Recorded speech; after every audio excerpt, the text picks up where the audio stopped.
రైతుల బకాయిలకు కూడా డబ్బులు చెల్లించినటువంటి ముఖ్యమంత్రి నారా చంద్రబాబు నాయుడు గారు ఈ రోజు దాదాపు 3,200 కోట్ల రూపాయలు 43 లక్షల మంది రైతుల ఖాతాలోకి ఈ రోజు డబ్బులు ఒక గంట లోపు అందరి అకౌంట్లోకి డబ్బులు వచ్చేటువంటి కార్యక్రమం మన నియోజకవర్గంలో దాదాపు 30 కోట్ల రూపాయలు మొదటి విడత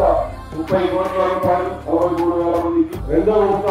30 కోట్ల రూపాయలు 43,000 మంది రైతులకి 30 కోట్లు మొదటి విడత 30 కోట్లు దాదాపు ఇప్పటికి 60 కోట్లు రైతుల ఖాతాలోకి డబ్బులు పడినటువంటి పరిస్థితి. అన్నదాత సుఖీభవ అనే కార్యక్రమం రైతులకి పెట్టుబడులు ప్రభుత్వం బాధ్యతగా ఉండాలి, రైతులకు ఆర్థికంగా భరోసా కల్పించాలన్న లక్ష్యంతో